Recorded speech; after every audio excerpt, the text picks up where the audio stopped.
Mark Rogers, TV, talking some Ohio State football with Brandon Zimmerman from Buckeye Battle Cry. And, of course, the Buckeyes have a big matchup with Michigan State. Brandon, we appreciate the time. This is always a good discussion.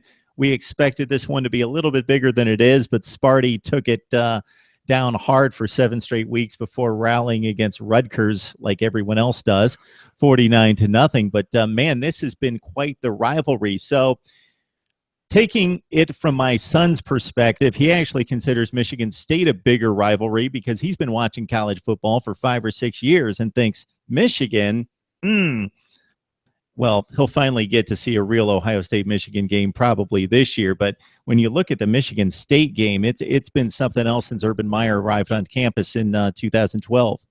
Yeah, I mean, I can see where your son is coming from with that because here in the recent years, Michigan just hasn't been on the same level. They've gone through the Brady Hoke era and the Rich Rod, and it just hasn't been the level of competition that Ohio State and Michigan normally is. So it has been Michigan State that has always played the Buckeyes so tough.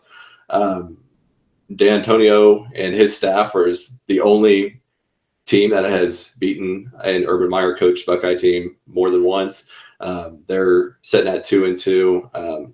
So regardless of what has happened prior to this game, I mean, Michigan State has been god-awful at times. They've got a good team. They have recruited talent, and they were just in the playoffs last year.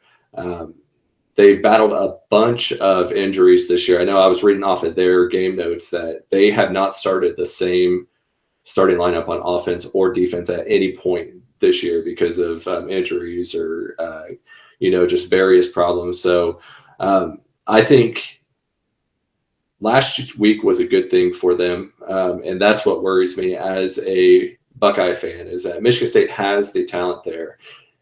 When teams start to go into a spiral like they were, where they lost 7 straight games, they lost games to Illinois and, just teams like that they should never lose to. All it takes is one good game for them to bounce out of that. And, beating Rutgers, even though Rutgers is god-awful, beating them 49-0, could be that thing that sparks, that internal fire and gets them going straight again. So regardless of what has happened so far this year, I think going into this game, Buckeye fans should not be as confident as you might think facing I think they're 3-7 team. And, they should, be ready for a closer game than one might imagine. Yeah, it's been a Michigan State team that definitely misses Connor Cook. They've played 2 quarterbacks and actually a 3rd quarterback at times. LJ Scott has been the guy that has been counted upon to run the football and be the marquee running back, and a kid that just got past Ohio State in regards to the recruiting battle. And he definitely, in emerging last season en route to the college football playoff, is the real deal. And despite the offensive issues, has certainly emerged and continued his career path. The defense giving up more big plays than we've ever seen. But in looking at the situation since Urban Meyer arrived, Brandon, in 2012, this has basically been the game that has decided the season for better or worse. So if you go back to 2012, as you remember well, Urban Meyer was later talking about, in the aftermath of the 2012 season, kind of talking about this was a 7-5 team. Now, of course, he didn't say that publicly at the time, but thinking this team's not real good.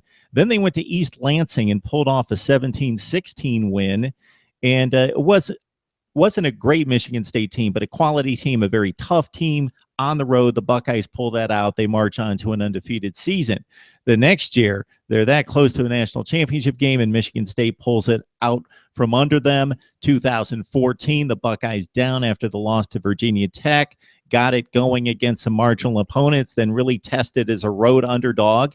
Of course, Urban Meyer's undefeated as a underdog at Ohio State, and they go to East Lansing, and that really propelled them again to the Big Ten championship and the national title. And then last year, when most of us would still consider a year later that to be the best team possibly in the country and certainly in the Big Ten, they just kind of sleepwalked through a game in Columbus on a rainy day and lost on a last-second field goal to Michigan State 17-14. So it's been an intriguing series. Yeah, fans are still crying about feed Zeke the ball. It was just crazy how they did not give him the ball too much at all last year. And that and the other loss, it was the same thing with Carlos Hyde. It's 3rd and 1, 4th and 1, feed, hide the ball. So, I think it's just like we talked about earlier. Buckeye fans have this growing amount of hate / respect for the Spartans.